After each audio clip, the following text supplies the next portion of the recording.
Good evening, everyone. Welcome back to the Silent Skills podcast. We go live every Wednesday around 7:30 p.m. You can find us on Silent Skills, the Silent Skills page on Facebook, or also we're produced by the Renters Union on YouTube. So yeah, we also have many other shows on the Renters Union. Go to that page, subscribe. Welcome back to the Today Show. Now I want to introduce to you my panelists for this evening. Hey, thank you guys for being here. So I just want you to tell the crowd just, maybe about 30 seconds to a minute who you are, why you're here. Oh, let's start with Miss Ravioli. Hello, I am Miss Ravioli. I advocate for victims of domestic violence, victims of child sexual abuse, regardless of their current age, victims of toxic relationships, whether they're intimate or non intimate, and I focus on self care. And I am here to help heal individuals. Right, that's the goal, that's the mission. Thank you for doing what you do. Next, we will have Chuck. What's going on, everybody? I'm Chuck. I'm a truck driver, so you can just call me Chuck Diesel. But a little about myself, man. I love unconditionally, and I like helping people out in my way. And yeah, it's pretty much it. Simple guy. Just love people. Love showing people the answers is within. But that's about it. Thank you for being here. Love gonna always win. Oh yeah, most definitely. Next, we have Chancellor Nate. Chancellor. How y'all doing out there? I'm Nate, current president of Silent Skills. I've been with Shari since day one. Since she first came to my campus, I've been through every high and every low that Silent Skills has had. She was in my dining room table when we created Silent Skills together, and been there every step of the way. Looking forward for the work in the future. I am the guy she calls when stuff goes good, and I'm the guy she calls when stuff goes bad. Believe me, you do not want to see me when stuff goes bad. So that's about it. Thank you for being here, Nate, and always being there for me. Like a lot of people fell to the wayside. I appreciate you for that. I'm always say that because that's how I'm always feel. You know. Thank you for being here. So today's topic will be domestic violence involving children, and that relationship can go both ways. That could be either the parents or caretakers being the perpetrators of violence on the people who they are caring for, or also children can also be abusive, to their parents when they get of a certain age. Sometimes that age is undefined. So yeah, we'll be delving into a few topics about that. And I think it's going to be very interesting tonight. We have another panelist joining us a little later, probably in about 10 minutes, Muhammad. So he'll be here in a few minutes. We have our first comment from Chris Jones. He says, Good evening, Chris. Thank you for watching. Chauncey says, hey, hello. Thank you for watching. I love you too. That's my folks. Okay. So first, I have an article from I believe it's NIH that pretty much just explaining the effects of domestic violence on children. And this is what they say. Exposure to violence can harm a child's emotional, psychological, and even physical development. Children exposed to violence are more likely to have difficulty in school, abuse drugs or alcohol, act aggressively, suffer from depression or other mental health problems, and engage in criminal behavior as adults. The second point I want to point out, they says research also shows that disrupting violence is associated with positive outcomes for children, and that interventions to improve parent-child relationships can decrease harmful effects and improve a child's development. Okay, so some of those reasons can probably be obvious to others. They may not be so obvious. So the first question I kind of want to go into is but when it comes to parenting, what is discipline and what is abuse? So I think to kind of kickstart that topic, I want to talk like what are y'all's definition of discipline and abuse? Like how did that feel for you all? Let's start with Nate. Um, okay. For me, well, discipline was more so my parents. They was all about discipline. Hell, even in my household, my grandmother was the one that dished out most of the whoopings per se. But it was never anything to where I was busted up or bleeding or hurting or was traumatized in any kind of way. Why? Because they knew and understood what the difference was between disciplining someone and abuse. One thing they never was fond of was how my other relatives treated their children. They had a much more harsher card than I was dealt with. You know, getting punched in the face, slapped around, and all that stuff. Even when Mm, I was around certain people, you know, I kind of experienced some of the things they put their kids through to a lesser degree. But even still, it happened. No matter how, no how much more, no how much less. If something happens, it still happens regardless of the right, degree. So yeah, I for me, it's a difference. Discipline is more so conditioning. You're conditioning the mind and conditioning the person to be aware of things, to be aware of consequences. Where abuse is more so you holding power over somebody, you inflicting damage for whatever reason that may be. You know, some say an abuser does it because they were abused. It was a cycle given onto them. But you know, for every cycle, there's accountability. You have to be responsible for whatever action you take, regardless of what happens to you. Just like that person who done that to you has to take accountability. So that's all I got. right. I Did agree. y'all get any of that? Y'all got Yeah, any of that? Was I speaking clear? yeah, Good. yeah, Sucks. Big ravioli. We good. Good. definitely, We're gonna definitely. we're gonna get into why they call you Miss Ravioli too. I'm curious about that. So anyway, Yeah, I'm curious too. I was just thinking about that this morning. I'm like, that's a you must be whole, a what's big that pasta type of pasta you're a out big fan here? of you must be a big fan of Chef Boyardee or something. That's my guess. Uh, anyway, Okay. All right. So, Miss Ravioli, like, what is the difference in your eyes between discipline and abuse? Well, I think discipline is when you're not bleeding or severely like brutalized, I guess. I don't know, like when I was growing up, I got spankings, but I had a friend where in her household they were giving whoopings with extension cords, and I really like literally asked my mom if her and her sister could come and move in with us because they were getting abused. But I don't know if a lot of people even believe that that is abuse. I believe that it is. Um, I don't know if there's bloodshed, I guess. And then it depends on the child because every child is different.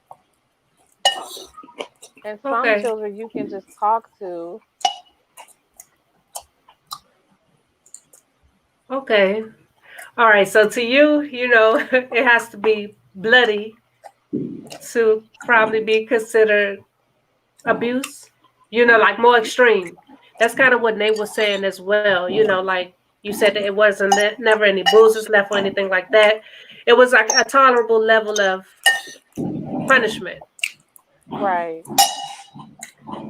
who's making noise in the The background? bare minimum. Not too much. Right. I do hear some noise in somebody's background. Okay, but yeah, I agree. I do feel like there are levels to discipline. Once it gets to a certain point, I do feel like it can borderline abuse, and we're going to get more into that. But Ms. Ravioli, you brought up a good point. Like a lot of it is normalized. I do feel like abuse is normalized in some households, and that may affect whether or not a person even sees what is happening as abuse or toxic or just another day. If you're comfortable sharing, have any of you grew up in a toxic type environment as a kid? Um, oh, I didn't even. So Chuck, Yo, hey. So at first I was asking, is there a difference? Well, what is the difference in your eyes between discipline and abuse? Like when it comes to parenting and children. just to keep it short, I feel like abuse is taking your anger out on your child. Something your child ain't had nothing to do, but they probably did the simplest thing, and you take it up, you a little extra with your discipline. No, yeah, that's abuse. And discipline is just putting you on the right track, because you need to be disciplined out in this world, because there's rules to this world. And if you're not disciplined, you're going to think you can get away with anything. But that's just my take on it. Okay, what do you mean when you say going overboard with it? Like, give us an Because example. I feel like there's parents out there that like might have a bad day at work, and then or things just not going good. The child don't know the parents' financial situation. The child is a child. The child gonna be a child. But I really do feel like sometimes there's parents out here that take that energy out on their child, and that is definitely abuse, if you ask me. Yo, I apologize. I do not know what's going on with that. Let me turn that off. But yeah, that's my whole take on abuse, because I've seen it. I've seen it. Like the cousins get beat for, like, really, like, it wasn't even that serious. But like my aunt, and I'm not saying, I ain't throwing nobody business out there. My aunt is a great aunt, but she had a past. Yeah. Can I give an example? Yes. So today I saw a family, and it were two children, a man and a woman, and one of the one of the little kids sat on the curb by a drive-through window, and I guess because the inside was closed because of COVID, so they couldn't go inside. And then the younger child, who was probably no more than one and a half, sat on the curb too. Now, while this was occurring, I was like, okay, why are neither of these adults, neither one of these adults are paying attention to these children? Even though they're standing there, they're not paying attention to them, and cars are still driving through the drive-through. But the youngest one tips over, and their face hits the cement, and the younger one starts crying. The man picks up the child, and as they are walking by my vehicle, I hear the man yelling, "So you acting like somebody got to watch you every 5 minutes?"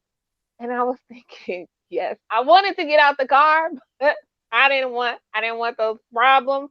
But it's like, yes, you do have to watch them every 5 minutes. It's a child, it's a baby. That was a baby. And the baby was crying for dear life because their face hit the cement. And I think that was an example of, like possibly that male taking out his aggressions on the child, like Chuck said. Uh, I feel like, also, just like to add in, raising a child is patience. And I feel like if oh yeah. people don't have patience, they'll take that anger out on their child. People are human. This is some people just weird, but Okay. I feel like when it comes to that type of, abuse, your personal perception and also, like your frustration, whatever emotion you're feeling, because we are human, it has a tendency to show. So I feel like when a lot of parents, I actually feel like they're just disciplined, in reality, they're being very abusive and toxic because of their own frustrations and feelings of being overwhelmed and stressed. I feel like a lot of people want that sort of, I guess, relief or release. It makes them feel better to exert some of that negative energy. And a lot of times it just be unfortunate for the kids. Like I'm a big proponent of discipline, like actual discipline. To me, discipline is talking with your children, teaching them the right and the wrong of any situation that they're going into. Sometimes I feel like it's okay to, tap them on the butt or the hand or something like that. But a lot of parents go to the extreme version of that. And I feel like after a while, it just turns into them trying to exert that power and control or to put a child in place. And any of the other terms I hear when I see people about to get beat, it's so many different things. We have a new comment from Kofi Brinkley. He says, "Yo, salute. Sorry I couldn't make it to the last show. It's okay. You can always catch it on YouTube, The Ranters Union. Silent Skills on there. Thank you for watching." Next comment we have is Lanice. Wish I could be with y'all. I wish you could be here too, but Lanice, she's a regular for this podcast. She should be joining us next week. Thank you for watching, Lanice. I want to add something there. Go ahead. Hold on. We have one more comment from Mike. Says, "Speak the unspoken." Yes, that's the motto. Okay, go ahead, Charles. Abuse ain't even physical. Abuse definitely can just, one parent growing up and maybe their parents just pushed off their dreams and things like that. And it's like, kids have dreams, and then it's like it can be abusive, and you can be altering their path and things like that by putting them down, So people should be mindful of, I feel like people should just be mindful of what they tell kids, give them dreams, give them hope and things like that versus going off of how, things may have been for you, but then subconsciously they might not even know that they was abused as a child as well, and was told what they couldn't do versus what they couldn't do or what they should do because society tells you that and things like that. So abuse comes in a bunch of forms. But my fault for talking so much.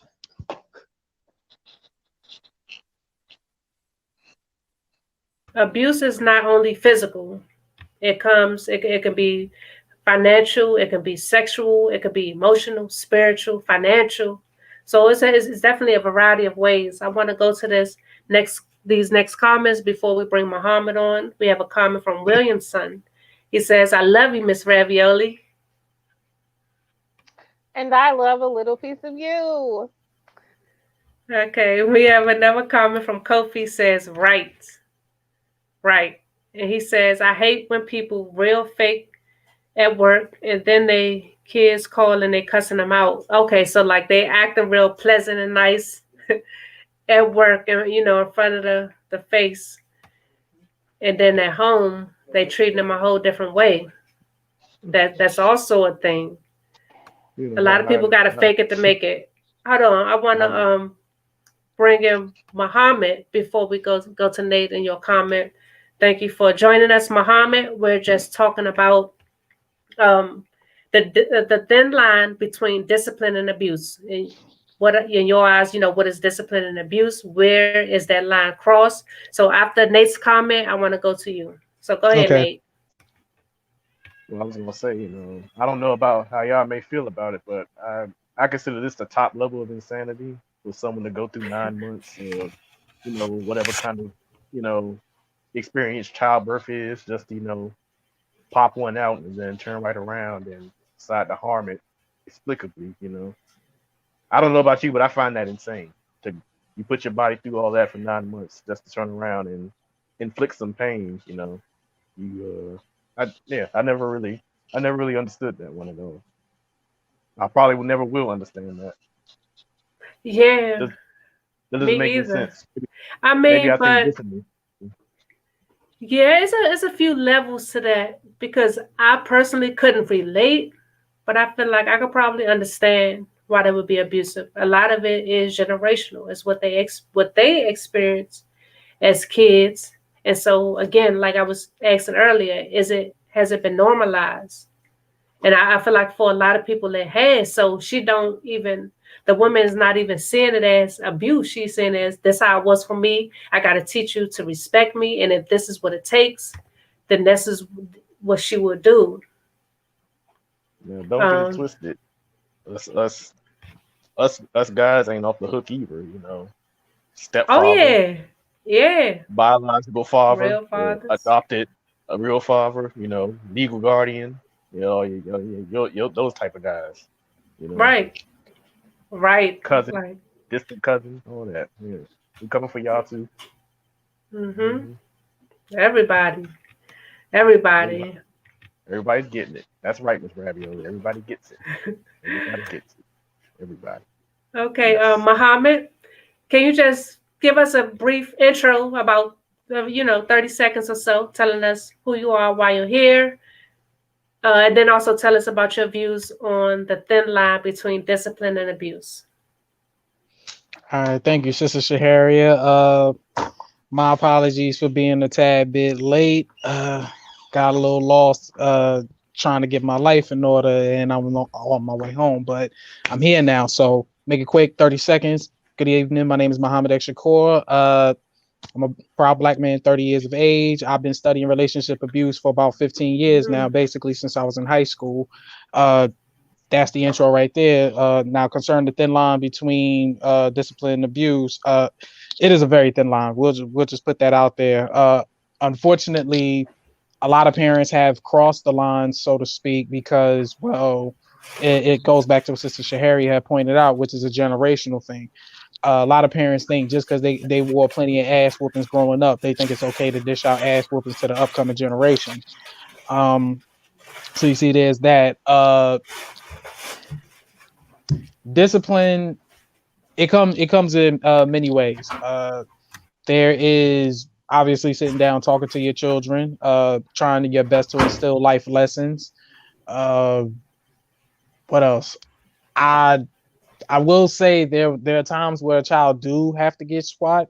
Well, let me rephrase that. Not have to, but I will admit that there are times where a child might have to get swatted, and we're not talking like a straight up, open hand smack or some kind of punch. It's literally just, like a pat on the hand, a pat on the bottom, any somewhere within that vicinity. What else? My mind's a little bit scribble scramble, so I'm trying to get everything in order. So thin line between abuse and discipline. Also, what people fail to realize is, as far as discipline is concerned, again, it comes in many ways. And I also need to stress this too, that there's a very nurturing aspect as far as fatherhood too, and it doesn't include ass whoopings as well. Sometimes the father might have to teach a lesson in an activity such as cleaning, chore work, exercise, nothing too extensive, but something along the lines of that nature. Just like mothers, their ideal way of, not ideal, but ways of instilling discipline also involve chore work. Sometimes it involves doing the dishes, sweeping, mopping the floors. If it's not that, I know mothers are a little bit more emotional in that aspect, so they're more willing to actually sit down and talk to the children. Sometimes even go as far as, I don't even know, trying to reach a lesson out in some kind of stories. They'll even sit their children down, probably read them something, watch a TV show, and try to pull a lesson out of that, if that makes sense. It's so many ways. It's so many ways to instill discipline. And but again, due to the fact that it's a thin line between abuse and discipline, abuse, there are 5 forms of abuse: physical, verbal, emotional, sexual, and financial. Another thing that a lot of people don't realize too growing up is our parents have also victimized the children in those particular aspects. Sometimes not really sexual, but more so definitely physical, verbal, emotional, and financial. Financial in the sense of, let's just say a child, they did good they got good grades, they were supposed to be expecting an allowance. But unfortunately, due to the mother, not the mother, excuse me, due to the parents' poor spending habits, and now they're probably late on rent or other kind of bills, they're taking the allowance from the children to take care of the bills, and they justify it by saying, it's gonna work out in the long run.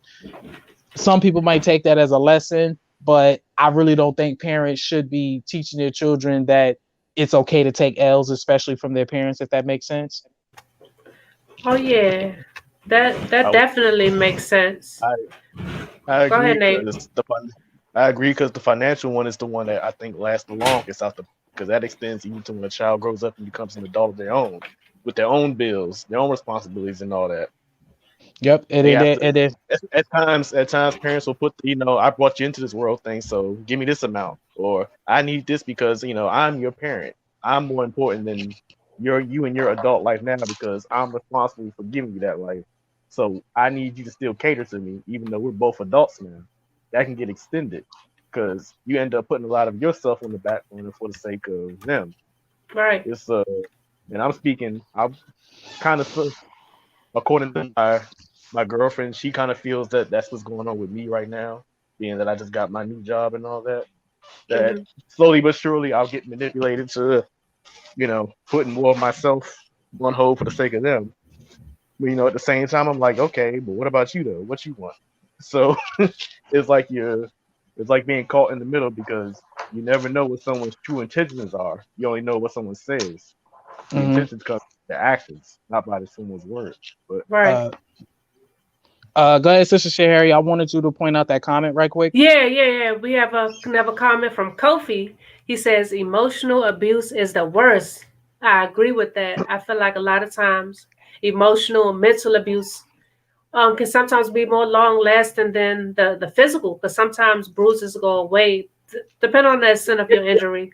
Sometimes those go away, but the emotional abuse that's constantly replaying in your head and it's playing a big role in your psyche and how you treat others in your future.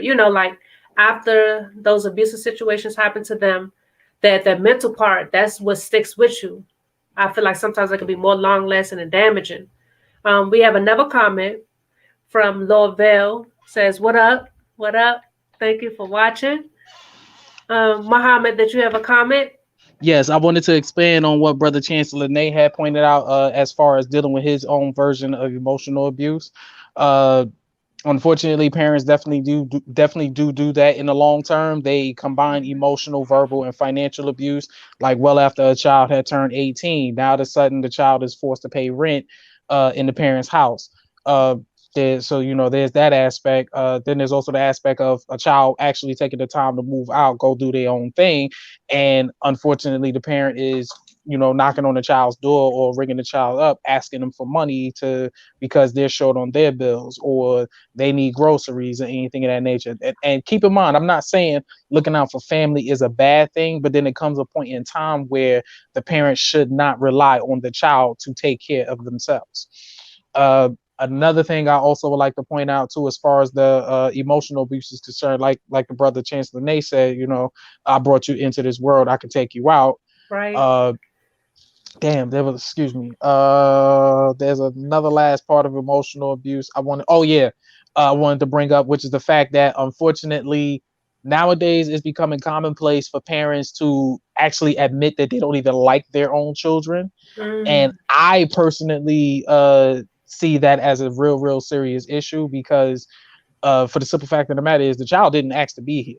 Right. Point blank, simple, and period.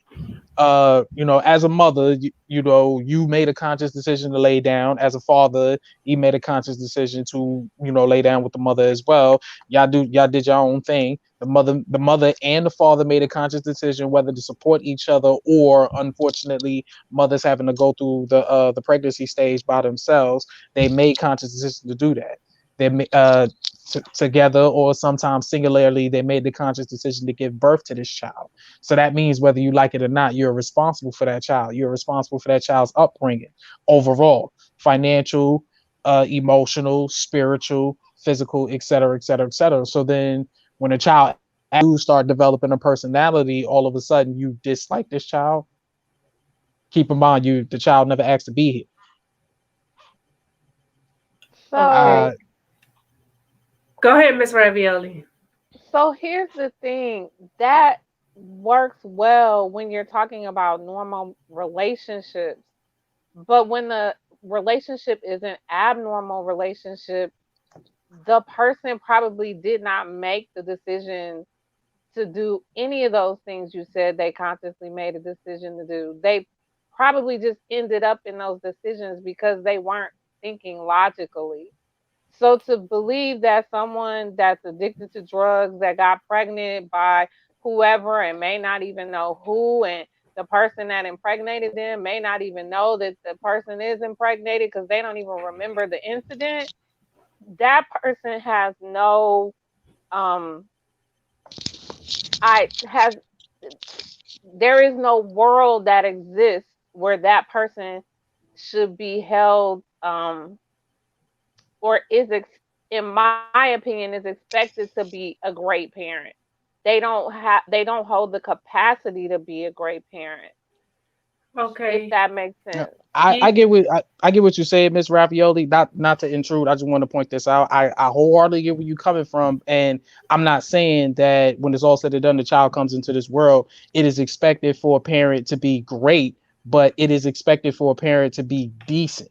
It's expected for a parent to hold themselves accountable and be responsible. But unfortunately, that is not the case, especially in this current society, which is why I said it kind of bothers me that a lot of parents really think it's cool to flat out tell their children that they don't like them, knowing good and well that once again, and they know they are aware of this too, the child did not ask to be here. Okay. So Muhammad, that's always the standing point. You know, the child didn't ask to be here. That's in every situation.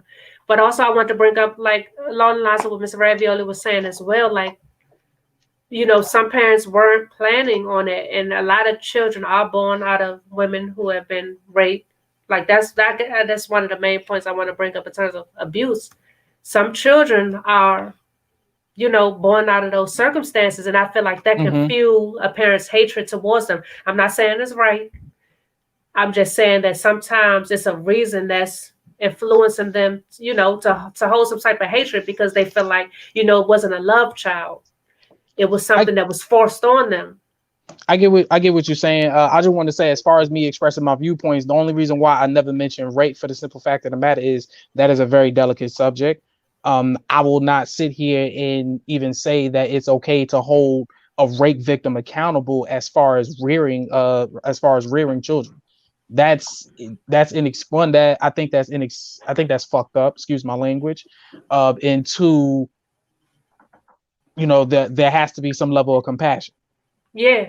You know, point blank, simple and period. So, you know, again, once again, as far as like children who unfortunately have been the product of rape or any other, we'll say, debilitating decision making. I'm gonna say debilitating judgment. I'll just say it like that. I'm not saying that, you know, these particular parents must be held accountable or they should be held accountable. Of course, there has to be some level of compassion. But once again, I didn't mention those situations because, unfortunately, I'm the product of a mother who actually did do drugs. I'm not ashamed to admit it. I was born a crack baby. So I don't expect even now to sort of kind of get a little bit personal. I had been a little bit upset with my mother for a good couple of years because, again, you know, she abused a substance while she conceived me and a few of my other siblings, but that's beside the point.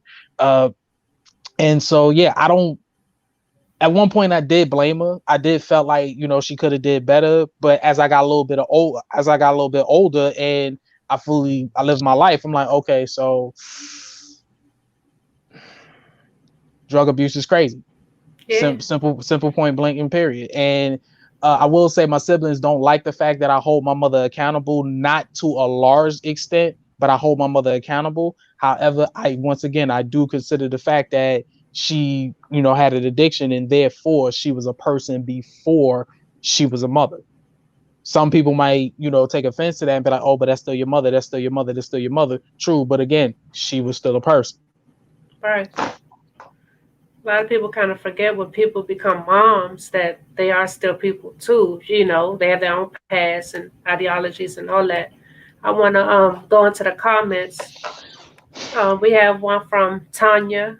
She says that's generational trauma. She says implicit bias.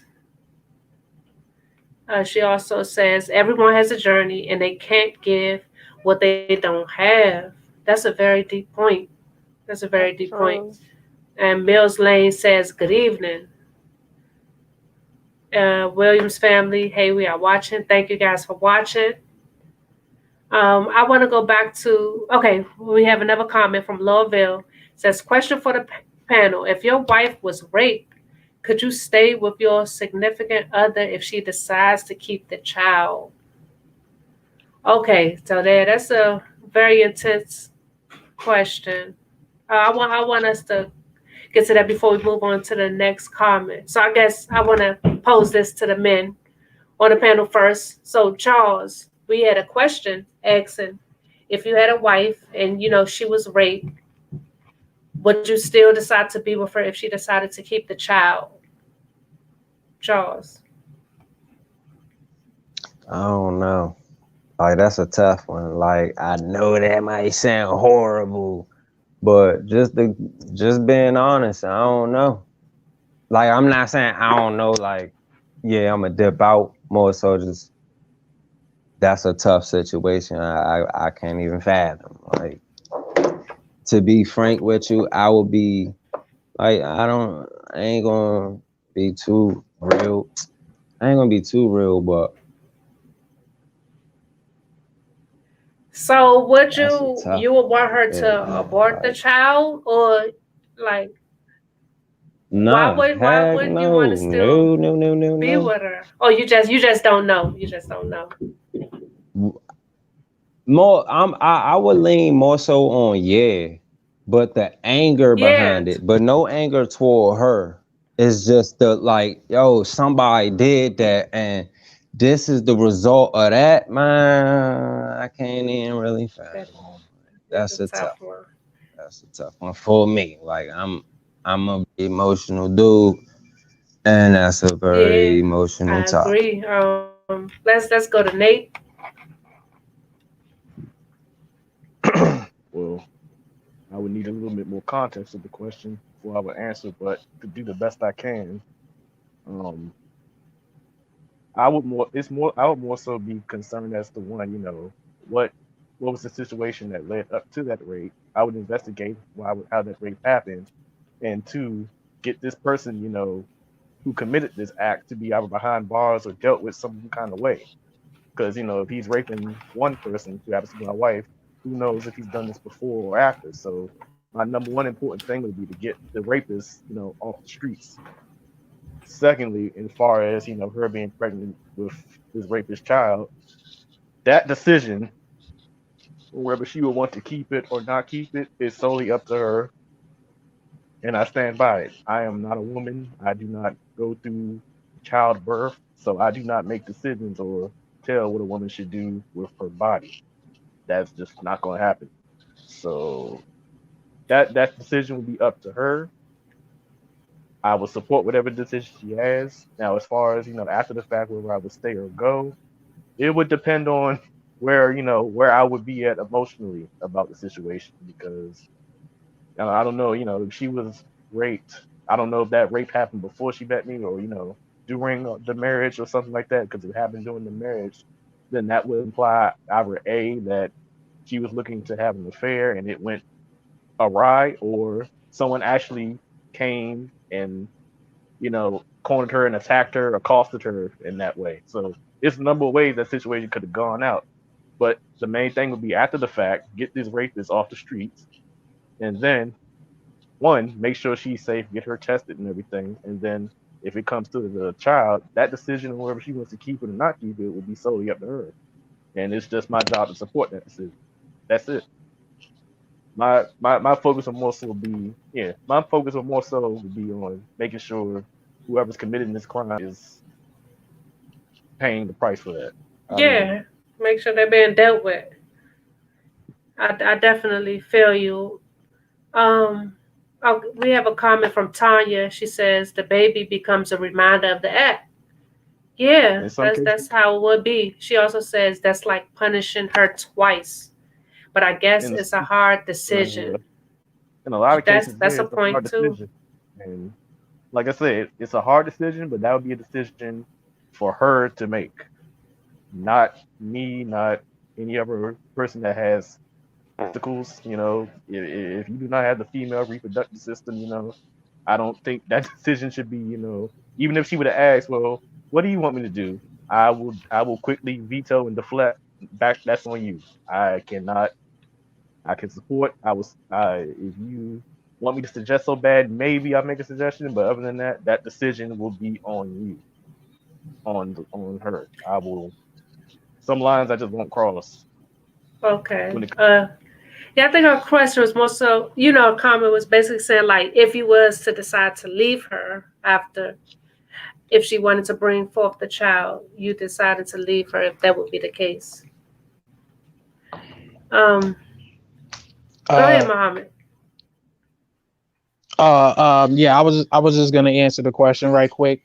Uh, I will say the one of the beauties about being married is the fact that you can be totally honest with your mate.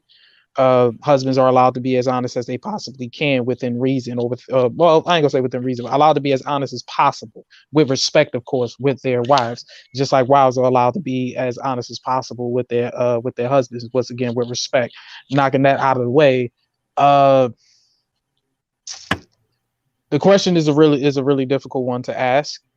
Personally, I would not want my wife to keep the child because for the simple fact of the matter is, it's like Miss Tanya said in the comment section, that is a constant reminder of that act. However, though, what my wife wants to do is basically her decisions. I may not like it. I'm not going to sit there and dispute that, but at the end of the day, it's her decision. I have to respect it. Would I stay with her? I genuinely do not know. I'm just gonna be flat out honest with you, because again, that child is a constant reminder of that act. And if my wife do find some way to still love that child even after the fact, then more power to her. But I still have to acknowledge how I feel, and I'm be honest with you, I'm not gonna put those feelings to the side. Yeah, Right. I just want to say one thing though. Like I was over here thinking, like if that child isn't being taken care of, like I would definitely jump in there though, like for that child. Like it's not the child's fault. Like that's how I go about it. Like if things do go south or something like that, and child has a rough upbringing or something like that, like yeah, man, I'm Well, nah, like I wouldn't let me, just let that child go through that abuse. I guess.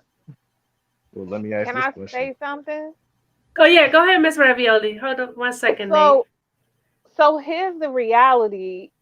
If that is your wife, realistically, you may not know whether the child is yours or if the child belongs to the rapist until after the child is born, because that's your wife.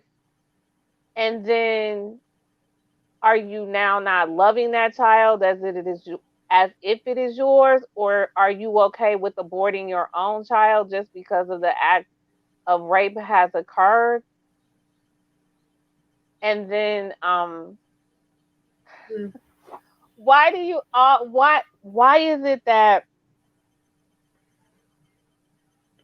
it that when rape is mentioned, it's always, well, what led up to it? What At the end of the day, it was rape. It was rape. So if the person you selected was a cheater and they went out and it turned into rape because they were cheating on you, it was still rape. If they were Mm-hmm. faithful and someone took advantage of them, at the end of the Agreed day, it was wholeheartedly. still rape. Mm-hmm. It was still rape. Yeah, yeah, that's I saying I well agree enough. wholeheartedly. And no Okay. one I said that your wife raped anyone. The question was in the question it was she was raped, not that she raped someone. Mm-hmm.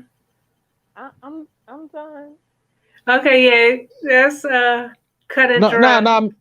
no Miss Ravioli, I wholeheartedly get where you're coming from. That's what I was saying within the context of the question. That's why I answered it the way I did. Okay, I want to get into the comments before we get too far. Mike says, "Was it rape if she decided to keep the child?" Yes, it was rape, but maybe you're just, implying that maybe it was something on the side that she was dealing with. But yeah, if she said no, that's when it becomes rape. If it's no longer consensual. Mills Lane says 1993. No, yeah, 1993. Joseph asked the same question about Mary and Immaculate Conception. Well, okay. Samantha says, "Good evening, ladies and gentlemen." Wait, Hello there. Miss Sister Shaharia, Yeah. he was responding to Louisville. Okay. All right. Okay. Josh says, "Respectfully, Chancellor Nate, you got to give your woman guidance, bro. She might think she wanted and be making a big mistake." Well, she may not want it and still may feel like she's making a big mistake. She may not want it and still feel like she's making a mistake, either or. At the end of the day, it's still her decision, no matter how much guidance I give. I can give as much guidance I want in the world, but at the end of the day, my closing statement is going to be, now, darling, what do you want to do? First, what do you feel like you want to do? Secondly, are you Mm-hmm. sure this is what you want to do? And then last but not least, is this your final decision? And if you change your mind, you have the right to do that. It ain't like, I don't know what's so hard for us guys to like get. Like, even we don't have the right to tell a woman what to do with her body at the end of the day. Me So personally, I feel like whatever. I don't think you should even give nobody else no advice on how they should go about that situation. Like everybody gonna go about that situation, however they gonna go about that situation, because we all different people. Um, I just wanna comment right quick. As far as what John Logic said in the comment section, I get where he's coming from. Is in no way, shape, form, or fashion is he saying that as men we should try to influence the decisions of our wives. The fact of the matter is we are married. It's not a one. It's not a singular mind. It's relationships of marriage is about cohesiveness. It's a partnership. So essentially, what he's saying is, whether you like it or not, it's gonna have to be an actual discussion between the husband and wife. Respect her decision at the end of the day, but you still have input whether you like it or not. Yeah. So I want to go into this next comment by Ja. Says guidance isn't telling them what to do, but as a unit, you make decisions together. That's kind of like what Muhammad was just saying. Mike says the mental stress the mother will go through would ultimately have negative results on the baby's mental and overall health. I do agree, unless, some women recover and heal differently. You may have a mom that will be totally, depressed and anxious and have PTSD and may develop even personality disorders behind it. And then you have some women that could heal enough to the point where they can show that baby everything that it needs to thrive. I do feel like it's possible for a woman to come out of a traumatic situation and still have everything that that baby needs to thrive. I feel like I'm a living testament to that in itself. Not saying that I was a rape victim. I'm saying that I've been through something very traumatic, and people always ask me, how did you find it in you to still trust somebody or to still feel like, this wouldn't happen again? And I feel like I'm here and I'm, doing a daggone good job being a mama, putting my struggles and challenges to the side to put him first. So I do feel like it's possible that she could be, a positive imprint on that baby. And to piggyback on what you're saying, Sister Shaharia, victims of trauma of any sort they're gonna need the necessary support from their loved Yeah. ones. So it kind of coincided with Logic has said in the comment section. Once again, whether you like it or not, you're going to have to, be there for your wife. You're going to have to be her rock. You're going to have to be her voice of reason sometimes. That doesn't necessarily mean you're telling her what to do, but you are providing her some kind of wisdom in terms of trying to help her heal, in order to trying to help her resolve these respective traumas. Mm-hmm. Okay, I want I have to. a, I have a question. I want Go to pose ahead. it to the ladies, though, to the two ladies, Shahari and Miss Ravioli Mm-hmm. over here. So, honestly, how would y'all be able to procreate with a man that was raped himself? Would you be able to have a successful, happy life and be able to procreate with a man who was in fact raped? Okay. Hold on. I'm gonna get to wrap up the rest of the comments from the last things we were talking about before we move on. So we went over Mike's comment. The next comment, why my screen says buffering. Louisville, I'm going to keep it real. If she keeps it, I'm out, to be honest. Okay, Louisville. And Josh says, true, Miss Ravioli. And Tanya says, are you now not loving your wife? Where did the commitment go? Hold on. We have another comment from Samantha says, rape is rape, period. Agreed. No matter the circumstances. We have a comment from Ja, says, not to mention certain forms of crazy is hereditary. You could be raising someone who has hereditary mental health issues. That's true. That's true. Very valid point. We have another comment. Hold on, something up on my screen. We have another comment from Louisville says, facts, Muhammad, that child is going to be under the couple's roof, not just the woman's. So yeah, the man has to have a conversation with that woman. Okay, another comment from Tanya says, salute back to you, Tanya. Thank you for joining us this evening. She also says yes. Okay, that may be all of those comments. Okay, oh, she's saying yes to Nate. Tanya says yes to Nate's comment.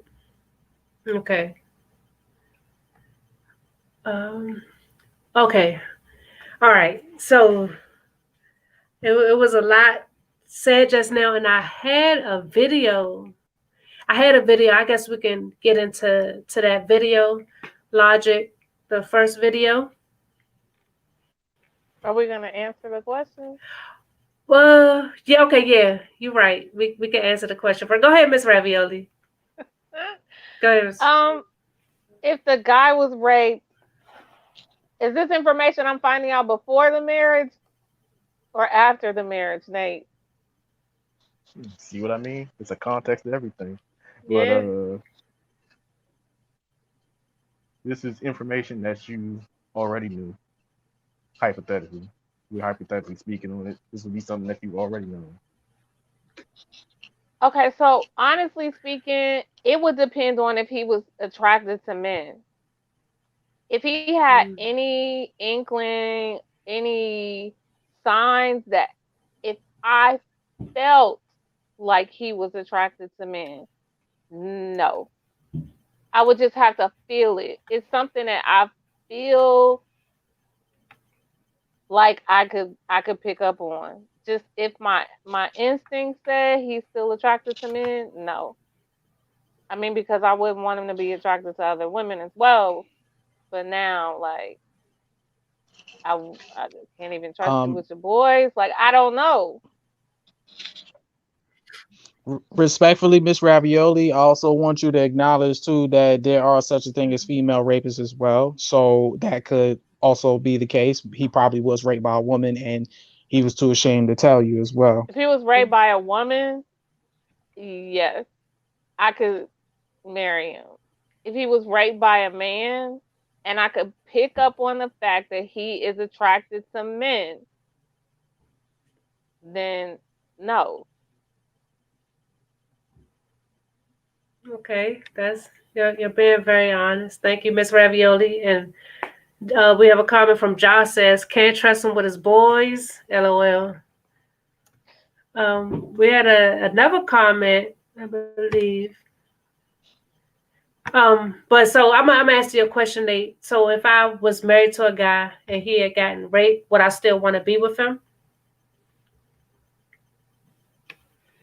I think he was, he would still be a human. He would still be my husband. I would just have to see where he is emotionally in terms of, him trying to heal and recover, or if that's even possible. Like I said, everybody reacts differently to that trauma. I think I would feel very, what would be the word? Sympathetic. I would feel very sympathetic with him. And I just know we tough on his psyche. I couldn't imagine going through something like that, especially as a man. I couldn't imagine, but I wouldn't want to leave him off the simple fact that that happened to him. No one asked for that. But yeah, I would just have to see where he's at emotionally. Will even wanted to move forward with a relationship, married or not. Because some people just don't want to deal with people at all after something so traumatic happens. So I wouldn't leave him off the strength of just that happening. That's the simple answer. We have a comment from Tanya, says men get raped by men a lot. It's just underreported. I definitely agree with that. I feel like the stats are very skewed when it comes to statistics on men being sexually abused. I just want to comment on that right quick. I do agree with what Miss Tanya is saying about men on men rape going unreported, but the thing about it is it's like you said, the statistics are there. It might be a little skewed, but it's definitely there. However, though, as far as female male, well, I'm trying to figure out the wordplay. Female on male, if that makes sense. Female on male rape, those. It's to the point where there's barely any statistic about that. If anything, it's still, in fact, that conversation is still being had to this very day right now, because a lot of women and even a lot of men too can't wrap their heads around, women being rapists. For example, there was I remember last year, if not 2 years ago, there was constant scandals breaking out between teachers and students. You'll find out that a teacher is having sexual relations with I'm gonna say a preteen or teenage boy. And a lot of people's having conversations talking about I wish I had a teacher like that, failing to realize that that's rape. No grown woman have no business having sex with a minor. Oh yeah, that's a whole different topic right there. That's a whole different topic right there. Like a lot of sometimes parents, aunties, cousins, older sisters do these things to their younger brothers or younger siblings. Go ahead, Nate. Oh no, I mean, Muhammad actually said what he said right there. Even though it's underreported, a lot of the very few studies show that most times the rape of young boys of men do happen when they're young boys. Yeah. They're formative years up into their preteen, sometimes teenage years of women. They're a predator's a predator no matter what. But I'm always going to say that a woman predator has an advantage over a male. Why? Because a woman knows when to cut it off. She knows what she's actually looking for. And there's a certain age range and bracket that they tend to target sometimes. That's actually kind of false. Guys too, in a way. I was going to say that's actually kind of false. And I wanted to point that out. The fact of the matter is, there are a lot of double standards in play, and once again, sit down and have this conversation with virtually anybody, and you will see that 9 times out of 10, a lot of people aren't convinced that women can be rapists. Point blank, simple and period. In fact, nowadays there's some grown women that actually think it's cute to even flirt with young males and male minors. Yeah. Definitely. Let me hop into these comments. We have a comment by Tanya, says a man will be ridiculed if he reports being raped by a woman. Definitely. Exactly. And a lot of men will actually respond as, why are you complaining about that? I would love if X, Y, and Z would happen to me. Hey, Muhammad, check this out. It was a badge of honor for us in our neighborhood if we at 13, 12 14 years old was like, yeah, we got on with someone who's 22, 23, 24 years old. Not even Mhm. knowing that, we got taken advantage of because I'm going to be honest. What am I at 13 years old going to report back to you about that encounter? Yeah, I beat it up. I tore it up. No, I didn't. I don't know what I'm doing. All I did was just lay there and do what she told me to do. Like it's You're and not. You're 100% correct. It is a badge of honor in our community, and Yeah. unfortunately, it's toxic too. It's unhealthy. Very yeah. toxic. Very toxic. We have Little another Boozy comment. had Oh yeah. After this comment, Josh says Snoop said it in his book that he lost his virginity by 2 older girls and he didn't like it. I didn't even know he had a book. But yeah, like I can imagine how uncomfortable those situations could be. Tanya says, and there is a double standard. A boy would be celebrated for having sex with an older woman. I've seen that time and time again. I'm saying you can't even call that sex. 12, 13 years old. Like Right. that's Exactly. His Right. trauma is being celebrated. Yeah. I equate that to the most. I equate it to the most one-sided fight I've ever seen in my life. Like Yeah. you Mhm. claim that you was in the fight, but no, you're not.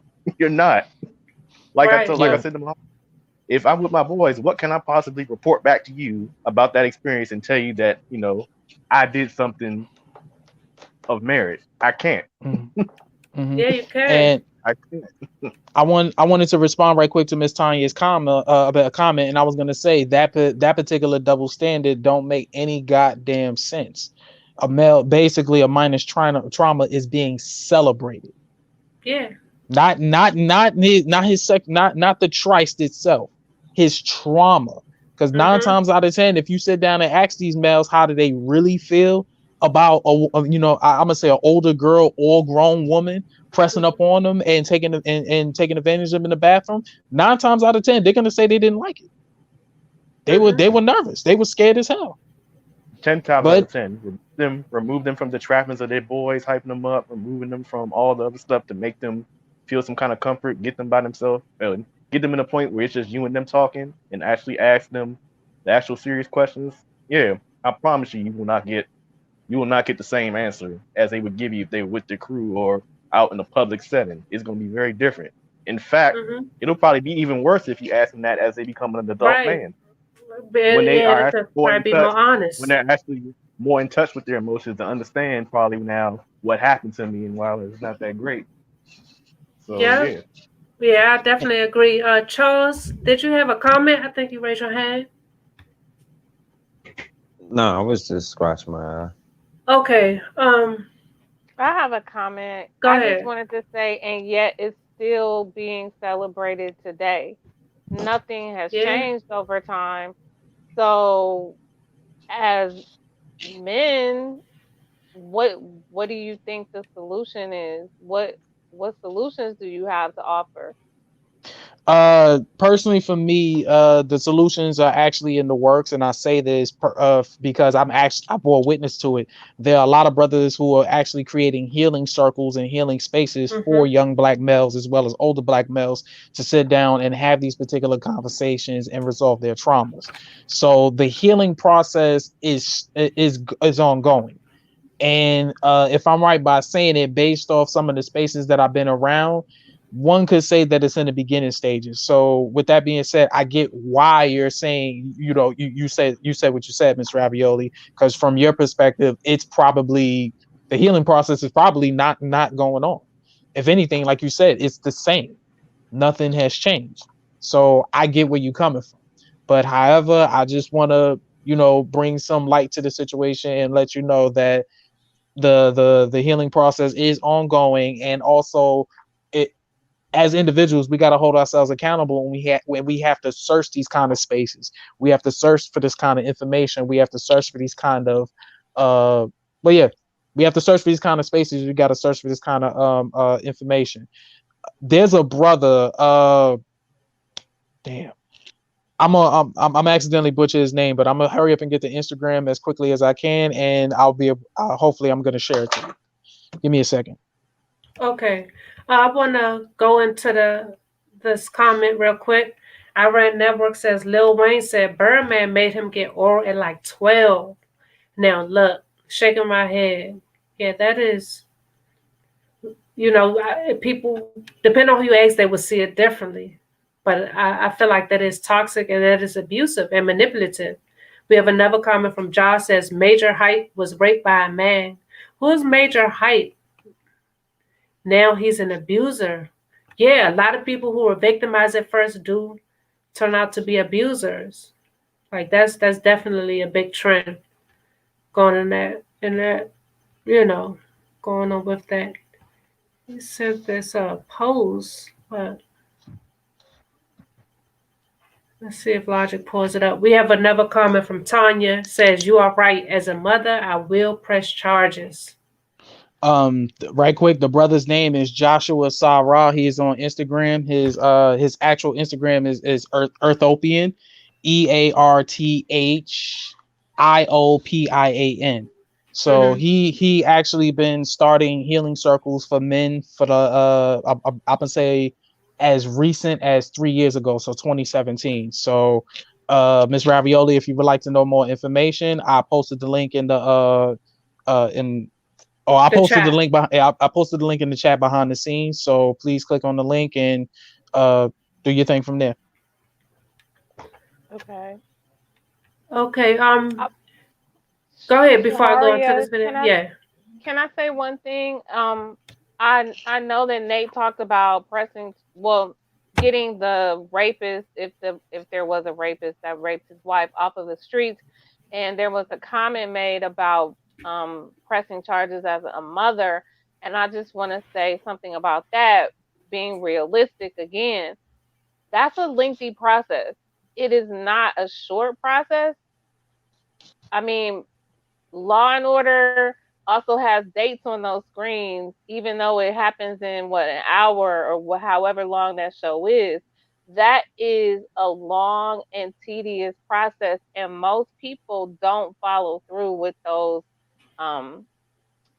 legalities, I guess, because it is re-traumatizing. And if you can do it, more power to you. But understand that is a lengthy process. Yeah, I agree. Like that's intimidating for a person already. If you're, depending on the circumstances of on the home front too, like some people just may not have the time to go through those multiple court dates or even have the money to pay for all of those fees. So yeah, I agree with you, Ms. Ravioli. I agree, Hope. I agree as well. And one also thing I wanted to point out too, especially when it comes to minors who are victims of rape too, the parents is going to do everything that they possibly can to protect their child. And if they feel like their child should not go through the legality of the situation, then so be it. Okay, I don't think we have any more comments. Okay, yeah, we have another comment from Tanya. Says, "I don't care. I will go public. I have all the time." One last thing I also would like to point out too is due to the fact that a lot of people aren't really too optimistic about the justice system. A lot of people feel like that street justice should occur. But then of course, you would have to be actually smart about that. But that's a whole nother conversation of itself. Yeah, that's definitely a factor. A lot of people have every reason to be skeptic of the justice system. We have another comment. You, Miss Madison, because I had all the time as well, and the individual was convicted. It did take 3 years, but it happened.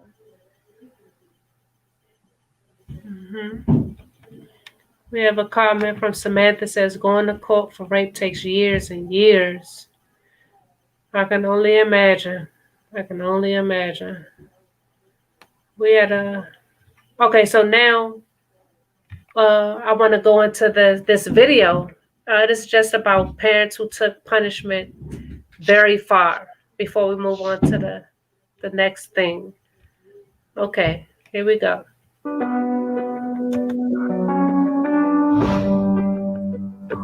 North Carolina father Tommy Jordan was having trouble with his misbehaving 15-year-old daughter, Hannah. She had been acting out by posting long and disrespectful rants about her parents on Facebook, and one of her curse-filled posts was the last straw. Tommy had warned her that he would put a bullet through her laptop if she continued trashing her parents on social media. And in a video posted in February 2012, he made good on his promise. In the video, Tommy reads Hannah's latest Facebook post and expresses his disappointment and frustration. He then turns the camera on Hannah's laptop and proceeds to put 9 hollow point rounds through it. The video received over 30 million views and attracted attention from the national media. While some considered Tommy's actions a form of child abuse, father and daughter publicly made up on the Today Show about a month after the video went viral. Tommy even revealed that he had removed the hard drive from the laptop before blowing it to bits, saving all of Hannah's data and pictures.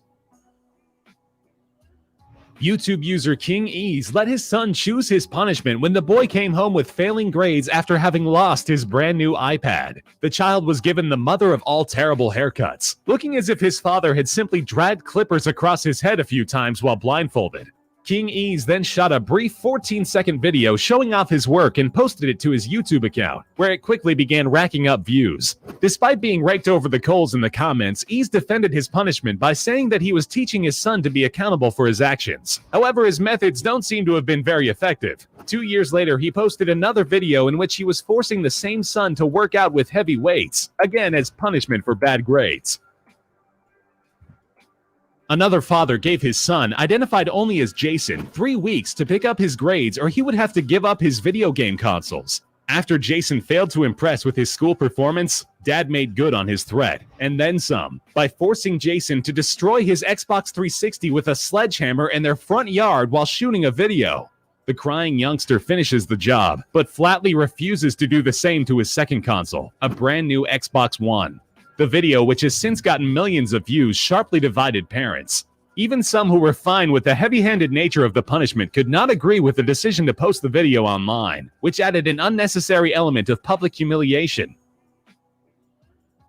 In an even more cruel example of this, a mother in Florida came up with a horrifying punishment for her 10-year-old son after he repeatedly wet his bed. Crystal Prado and her roommate dressed the boy in girls' clothing and makeup and forced him to run around their suburb as neighbors watched in shock. Prado then took pictures of her hysterically crying son and took to Facebook to publicly shame him for being a bedwetter, posting the photos for good measure. Relatives of Prado saw the pictures in which the boy is obviously extremely upset and notified police. Prado and her boyfriend Keith Driscoll were arrested and charged with cruelty toward children and infliction of mental injury on a child. Despite the fact she had been investigated for similar incidents before and the photographs of the weeping boy, it was found that there was insufficient evidence to convict the pair, and the charges were eventually dropped. Not so for Alaskan mother Jessica Beagley.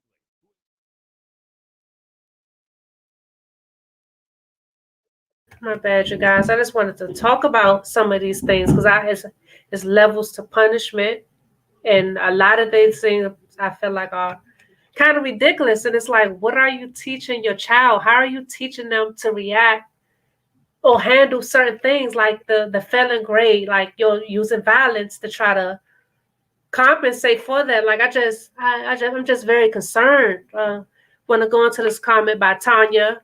Says parenting is not about punishment. That is an enslavement learned behavior, but we keep implementing this deficit approach of parenting. I agree with that a lot. I do feel like the roots of whoopings, spankings, beatings stem from people being enslaved.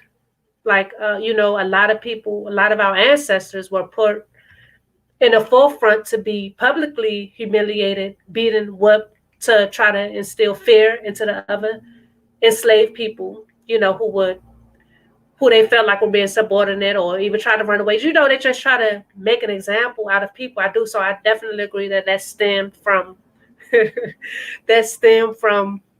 during that time. This next comment from Louisville says, not the George Jefferson cut. No. Go ahead, Marvin.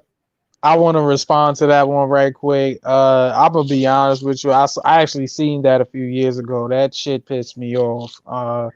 One of the main reasons why it pissed me off because I get it.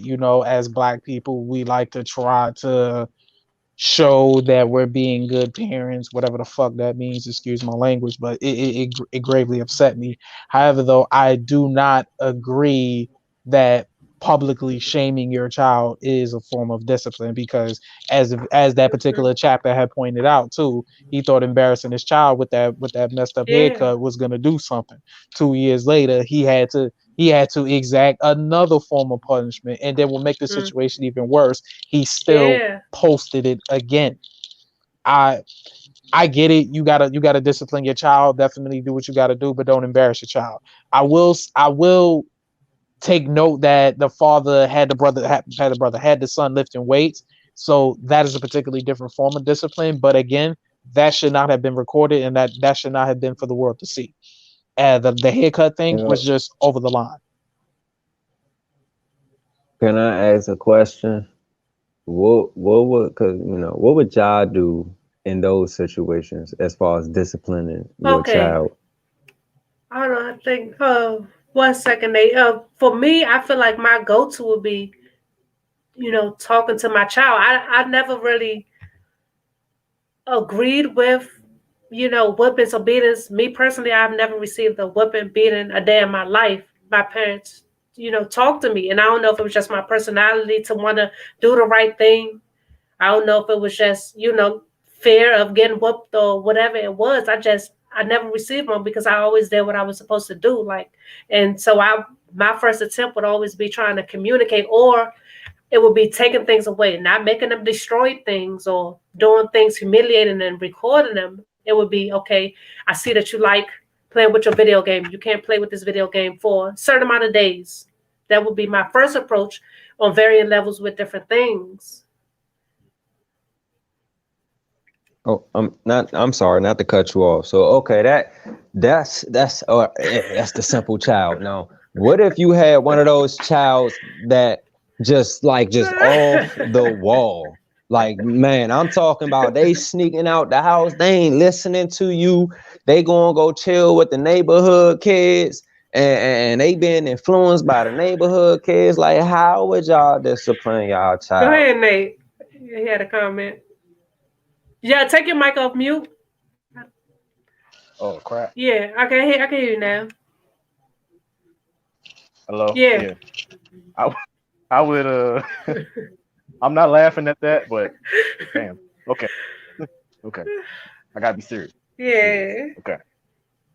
Nah, I'm only saying that because it's real. That's like, Yeah. and that's going on now. I feel like a lot of times, and maybe it's because my parents did it so well, whatever the punishment was, the crime, whatever the crime was, the punishment matched, to a certain degree, one way or another. Would it have been the case of where I would have gotten bullets put through my laptop if I was, talking off the wall on social media? No, but that laptop would have gone missing. Man, that's some white shit. That is some white. Yeah, I'm gonna be to be truthful, Muhammad's right people listening. That's some white people shit.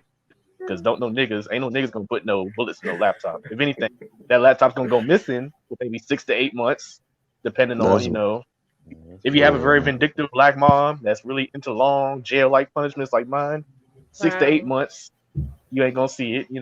You can use the AOL dial-up computer in the living room. It's crazy thing is he paid for it. Mm-hmm. So I got no bullets in my laptop too. What was the other thing? Destroying the game system. You paid for it. You wasting your own money.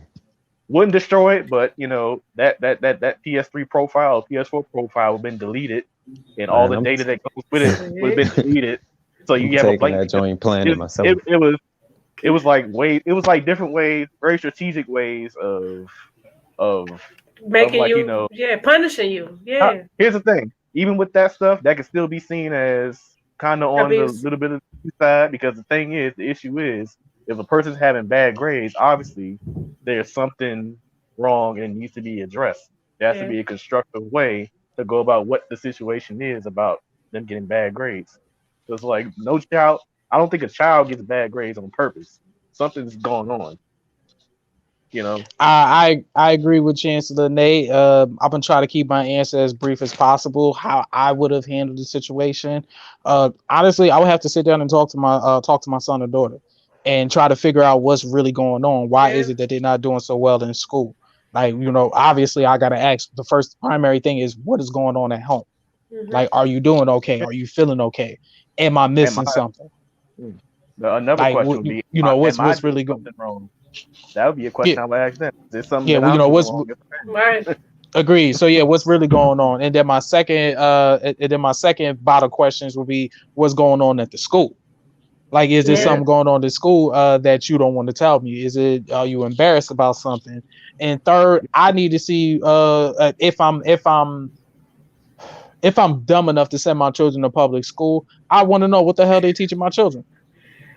Like I would, And I just also want to set the record straight. I'm not a father yet. So all these questions are more so what is. However, my answers are based off of observation with my siblings as well as other people that I know who are parents. I've seen the way they interact with their children, and it works. And the reason why I say that is because a lot of the parents that I've been able to observe and get to know, they actually are very patient with their children. Mm. Like, they're not sitting there getting impatient. They're not ignoring their child after the child calls them. They actually make it their business to give their children as much attention as possible and try to figure out what's going on. Yeah, I can definitely respect that. I want to go into the comments. They've been sending. We have one from Lowville, says, lock up Mr. and Mrs. White. Jennifer Rodriguez says yes. The Ranter Jr. says, to be objective, all those parents wasn't black. Good point. Like, I purposely tried to find a video that was No, encompassing of, because a lot of people only think, oh, black people do it. But no, it's happening all over and with every race. So thank you, Ranter Jr., for pointing that out. We have another comment from Tanya. We are supposed to discipline through positive teaching. The child is supposed to walk away with a valuable lesson, not feel ashamed. I agree. That should be the premise of discipline. I feel like a lot of parents try to shame their kids into doing things. Go ahead. Yes, right quick. I wanted to properly answer the brother's question because he did mention that there are some problem children. I will say, in this current society, I think the reason why that is the case is because ACS and BCW has gotten popular because there were cases of child abuse popping up left and right, and so it got so bad to the point where now the government is becoming a bit more hands-on with families in terms of raising their children. Now, keep in mind, that is not to say, literally speaking, half the families out here are actually abusing their children. Mm-hmm. Truth be told, we may never know, but we are aware that some parents are abusing their children and disguise it as discipline. So with that being said, due to the fact that the government is getting involved, I think I've also noticed that a lot of parents are actually fearful in terms of instilling some form of discipline because they know at the end of the day, their child can actually get on the phone and call ACS, BCW, all these child protective services. Yeah, I agree, and I'll say this too. This might be a little bit deeper, but whatever. You'll be surprised of how many secrets and what's actually stored into these young people's minds and hearts that they keep stored away that they're just not saying or telling anybody. And that's all of us too included. There's a lot of stuff that young people are not just telling them. You'll be surprised. They keep secrets better than we adults do. They're sworn to secrecy and oaths and all this stuff without even knowing that they, without us even knowing. And like for me, I don't necessarily think a child does things just to do it. I always want to say there's a reason for why this is going on. They're doing it. Yeah. We would be fools to think that the problem child was just born the demon spawn, or as our folks used to say when we were young, we got a little devil in us. No. There's something going on, and one way, somehow, some way, they're just not gonna say nothing to you because they were just sworn to just either stay shut, or I don't know what it is. It's, like I said, they have a built-in secrecy thing that they have better than we adults. You'll be surprised on what they keep inside or what information they're actually withholding as to why they're going through what they're going through. Yeah, that makes it very scary. That makes it very scary. Knowing that a lot of them just aren't going to say anything at all for life. Okay, I think that all of these actually were abusive, right? But one of the things that was missed was that, well, what I recognized that was missed was the 10-year-old boy that was wetting the bed. Mhm. And people may not know this, but once a child stops wetting the bed, which is probably somewhere around 1 to 2, bedwetting is a sign of sexual abuse. It could be a sign of that. And a And lot of people do not like to talk about, hear about anything. They shut down when the topic of child sexual abuse is brought up. So, because and they then think it they see also everything. takes, because what? Because they see everything or that they know their child, quote unquote. Hey, I apologize, y'all, but I gotta go. Okay. Thank you for being on. See you next week. Most Nice definitely. Y'all seeing have a you. good one. Most definitely. Y'all have a good one. And since you brought up the person that the young boy that was wearing the dress, I don't necessarily like to grade based on who had the worst, but just by seeing that off of my first time seeing that, I would say by far, compared to the other cases I saw, that by far was the worst. Because you deliberately, you pretty much did what I always say alone. The bullying starts at home. Child most likely Mhm. gets their first bully through their parents sometimes. So I'm like, Yeah. what you did there was probably worse than what anyone else is going to do to him the rest of his life. Clearly something's wrong with the bedwetting, but yet you made him put on a dress. You demasculated him before he pretty much became a man.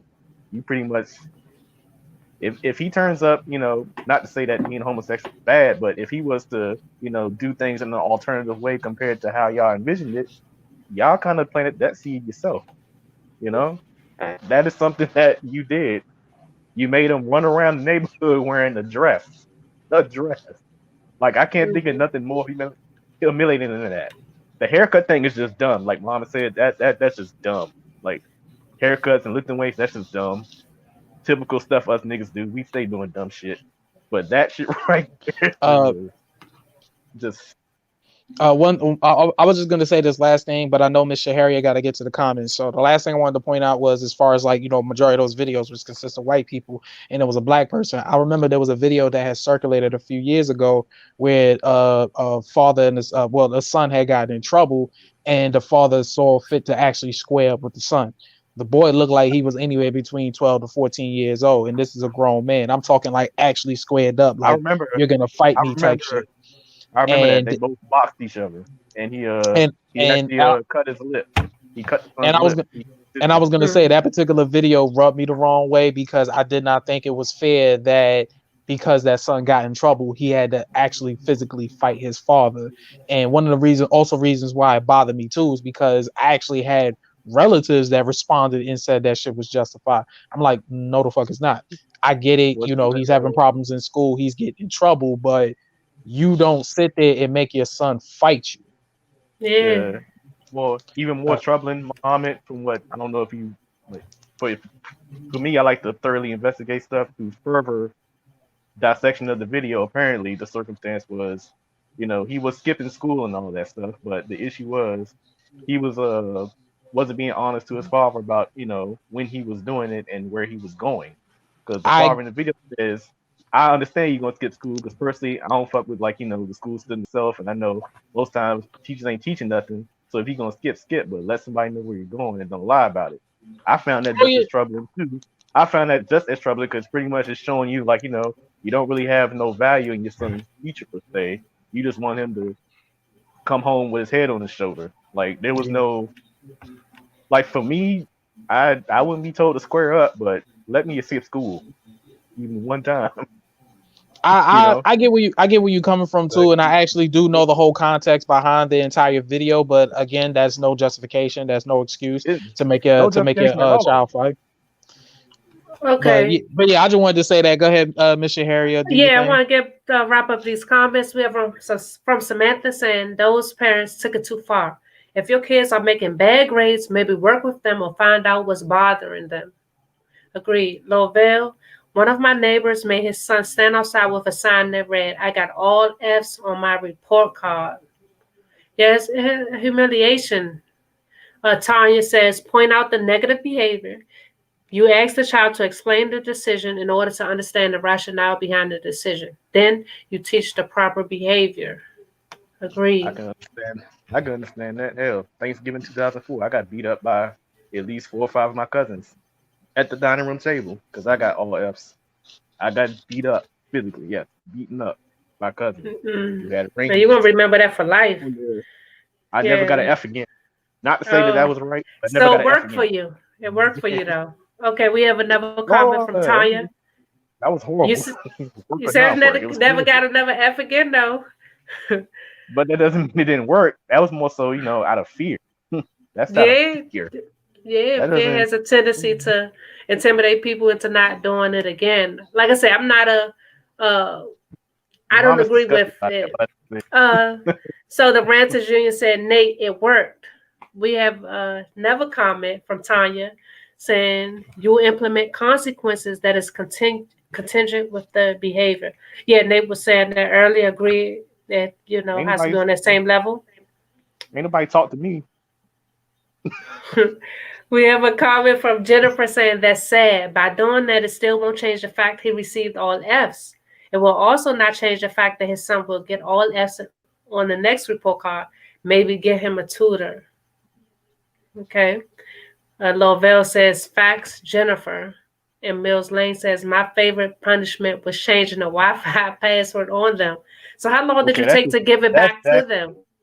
that's just evil. Because they can use that, need that for school or that anything. that's cruel right there. Because with these Nah, these I think that's generation a Alpha good babies punishment. and these Generation Z babies, that's fatal. That's like Kevin Hart. that's actually.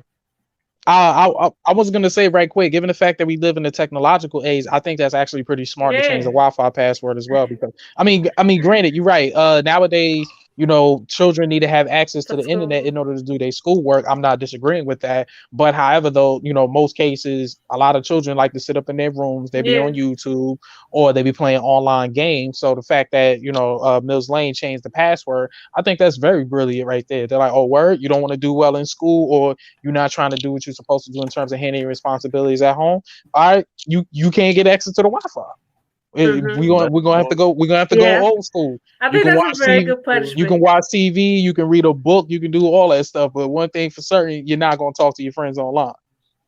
Because let's face it, Muhammad, not like they watch TV nowadays. Everything's on the phone now, so that'll be just as bad too. Make them watch Yeah, take the friends on phone TV. away. That's Okay. actually that's a new equivalent of read a book. When I was growing up, we didn't have the smartphones and all that in the 90s. We had the TV, so you take that away, we had to read book. Oh yeah, Nowadays, definitely. nowadays you probably some of go. those. I tried some of those things with my oldest, and they have so much work that involves the internet that it was impossible to punish that in that manner. Because no matter what you did, even if it was take away the phone, there was some little chat thing they could go to and talk back and forth with one another on the laptop, which they needed the laptop because they had to get the homework done using the laptop. It's very It might simple, work Miss on the Ravioli. weekends after all the homework is Very, done. it's I'm a, very I'm a, simple. I'm a, Miss I Ravioli, wanted to say the delete quick. all the apps. Delete I the wanted to app. say the quick punishment right quick. My sis, when I was staying with my sister for about a year, and one of my nieces, they was getting kind of out of whack as far as schoolwork is concerned. My sister shut down all forms of technology. So, but her whole thing was, if you don't want to get it right, you're gonna have to give me your phone. You're gonna have to give me your laptop.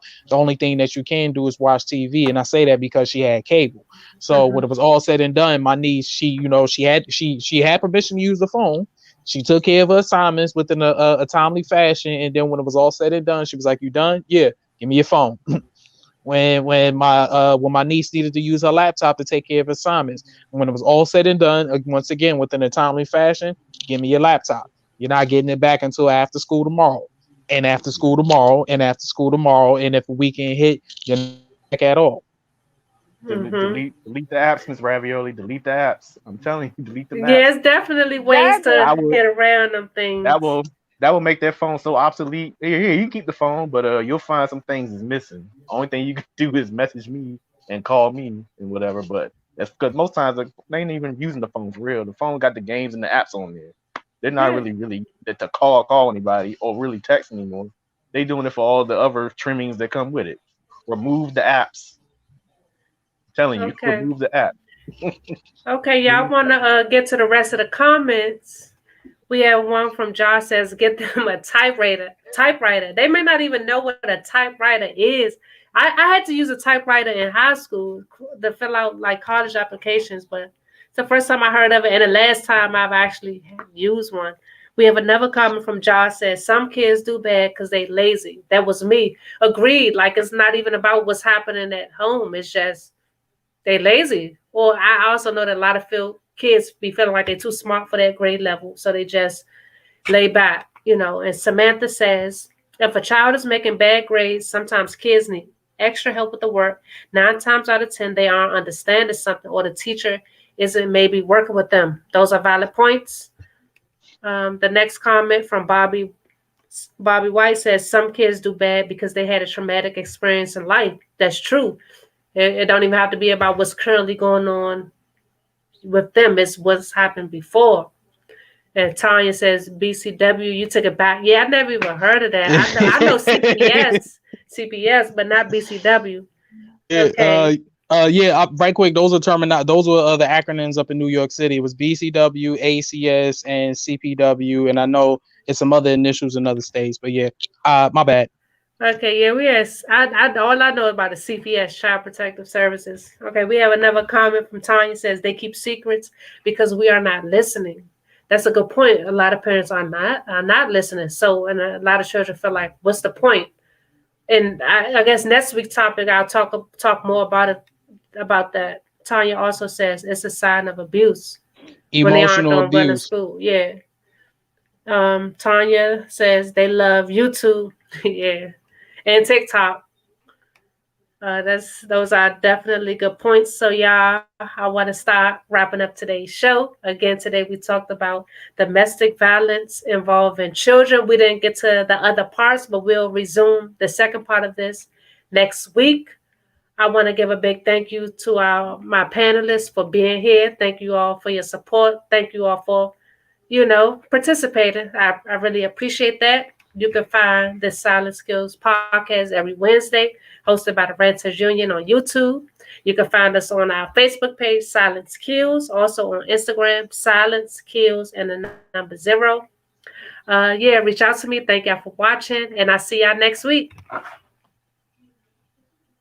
Peace. Y'all enjoy your evening. You too. Bye.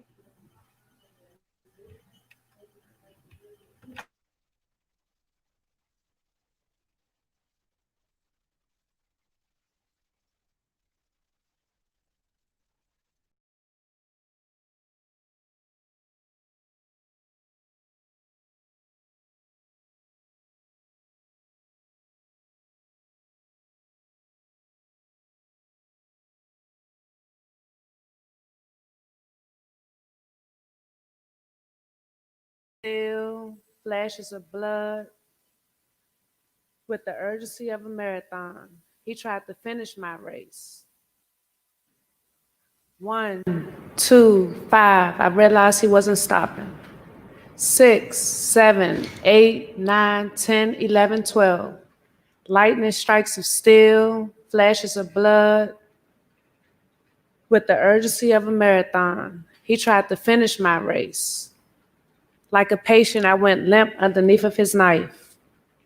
I immediately went paralyzed from the head down. The only thing I had control over at this point was of my tongue. And with my words, I was able to write my script. Lights, cameras, action. I was chauffeured from Prince George's Hospital to a helicopter and then University of Maryland Shock Trauma Center. So ironic because I was expecting to be in the limelight for Baltimore Fashion Week.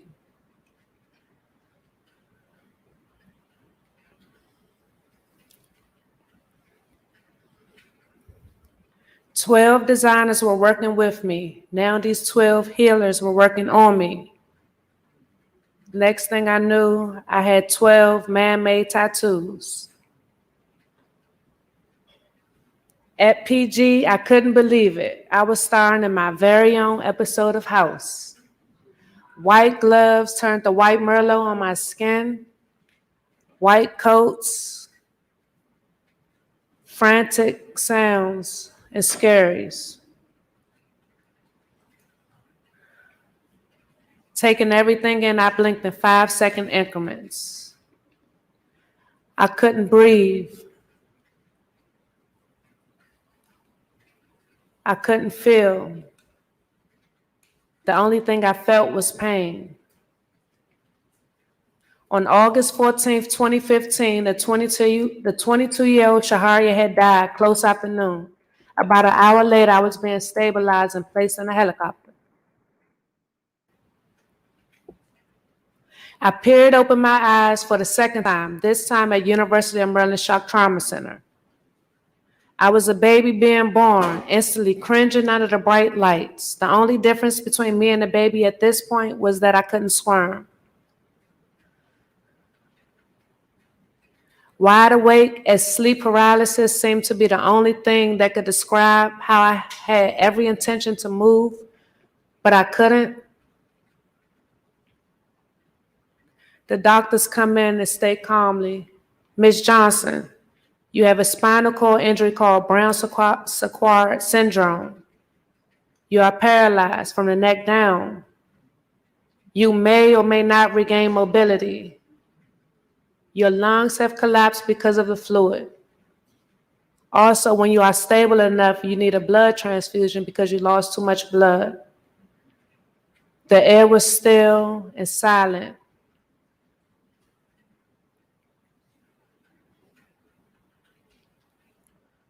My first thoughts, while I was sitting here with a life sentence, he only got a tap on the wrist. He pleaded for 16 years. My first question was, will I ever be able to walk again? The doctors didn't know. I was trapped and afraid. I was now hooked up on life support, drugs shooting in, and the slow, agonizing beeps of my life monitor for the next 2 weeks. 2 weeks in, I knew that this lifetime would be so much harder, but that my purpose was written in stone. My family would bring church to me every day for 14 days. It began with my queen reversing all negative energy and transforming it into positive at the door. My aunts would come in and inspect me and anoint me like it was Easter Sunday as a kid again. They blessed my forehead with kisses of prayers that turned into humming. When one person hums, we all do. That's another form of prayer, by the way. No weapon formed against me shall prosper. It won't work. My family brought church to me every day for 14 days. Even when I didn't know, I knew. I had conviction in my family when they told me no weapon shall prosper. Opening my eyes, this time at National Rehabilitation Hospital, which will be my home for many months after. A new wave of enlightenment has now enveloped this baby. One leg of myself in my wheelchair was my new mode of transportation. Here I am, a 24-year-old Bambi wrapped in bandage, and was learning how to walk with no foundation to work from. I woke and ended every day crying. I was a hostage to my body for 730 days.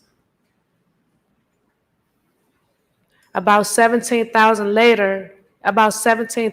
hours later, physical and occupational therapy went 6 days a week for me.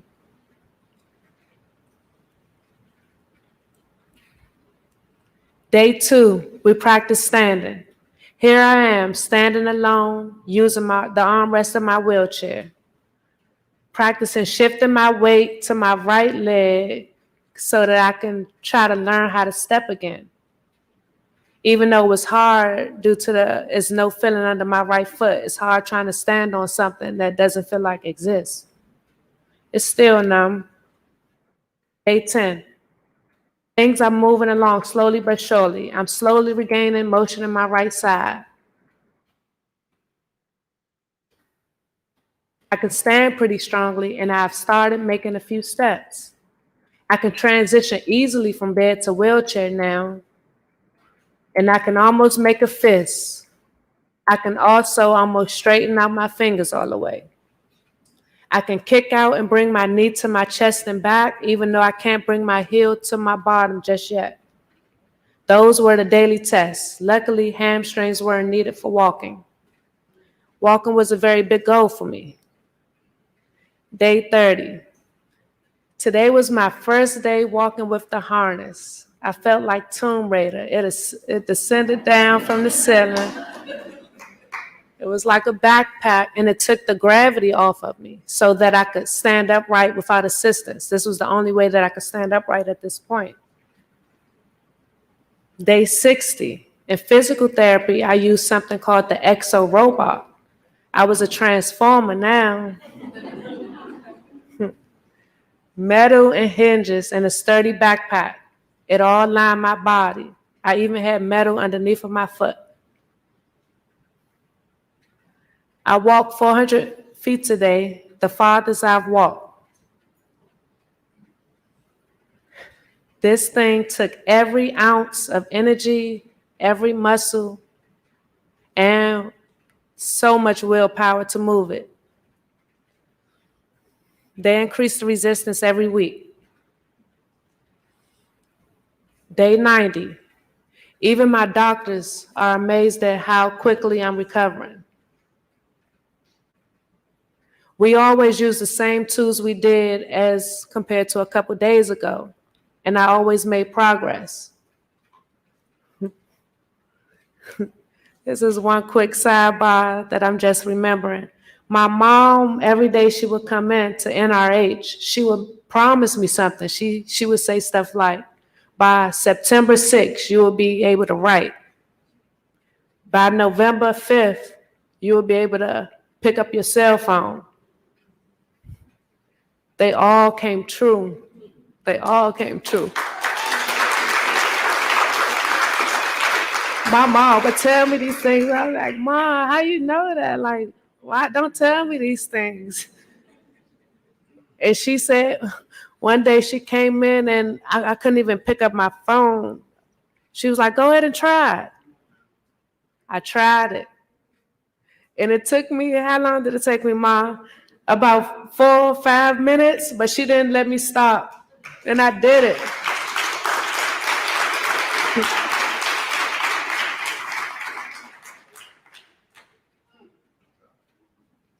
The day was finally here.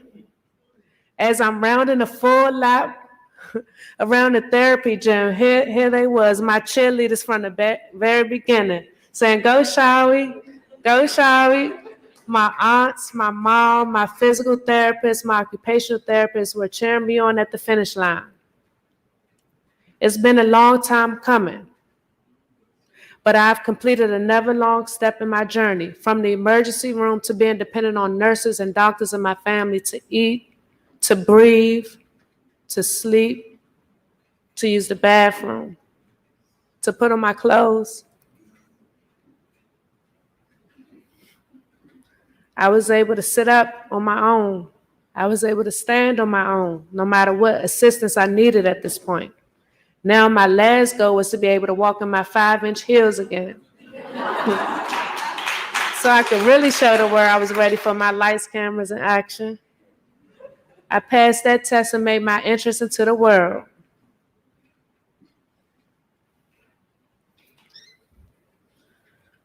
I'm home now. And when I opened my eyes this time, they were glossed with tears and pain. The rose-colored lenses were gone. That spark of innocence in Shahari's eyes had turned into a radiating firefly. Warm water streaming down from the shower that felt like pins and needles on my skin finally washing away the dry blood that my neck brace had contained up until now.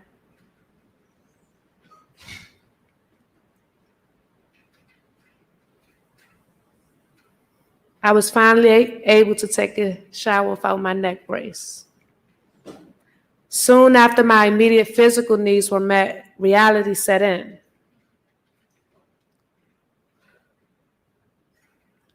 The jaws of PTSD clench so tight when they get a good grip. Every day my mind is on the battleground. I must be prepared to fight to the death every day. I don't see an end in sight.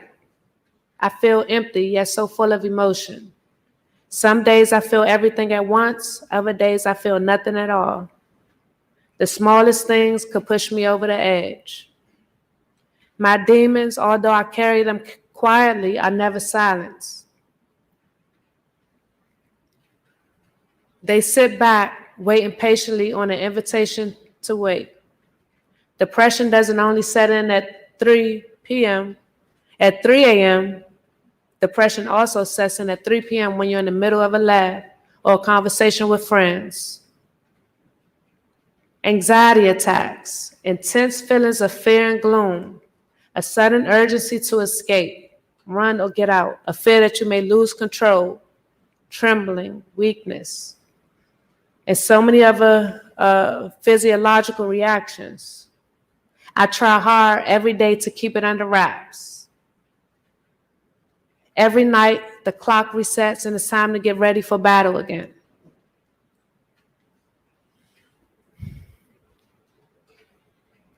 I discovered God in a different way this time. She spoke to me on a personal level. Morgan Freeman said it best: the God in you is the best version of yourself. The God in me is who I aspire to be. If I would have changed anything, it would have changed everything. It's not your fault that they didn't see the God in you. You must still love your broken pieces. I have went through the fire and now I was immersed in the water. Baptized, I came out a beautiful roaring phoenix. My rebirth has been very therapeutic for me. Like a phoenix rising from the ashes and dusting my feathers off, and allowing all of my beautiful, majestic feathers to show. I've had so many new beginnings since then. I've tried so many new things since then. I'm challenging myself to the fullest now because I know that I can do all things. I can't get lower than the point that I was at because once you hit rock bottom, you can only go up. My physical scars are one thing, but dealing with the psychological scars is so much harder. Domestic violence goes on to manifest mentally, physically, and spiritually. It doesn't just stop after they have served their time. For the victim or survivor, it lasts a lifetime. My perspectives, my attitudes, my new boundaries are all the result of. It is characteristic of me now. I conquer fear and I exercise faith every time that I open my eyes. Things don't get easier, you just get stronger. You always get stronger.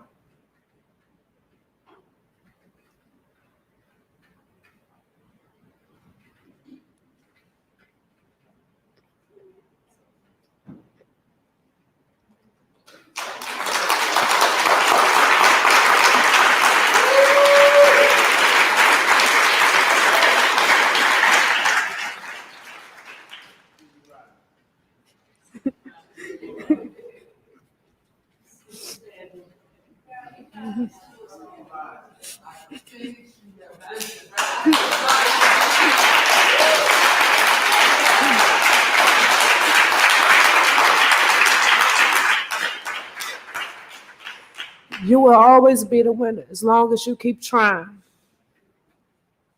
I'm a beautiful insanity. Everything has changed, and yet I'm more me than I've ever been. Resilience is waking up every day to fight the same demons that left me so tired before. Thank you.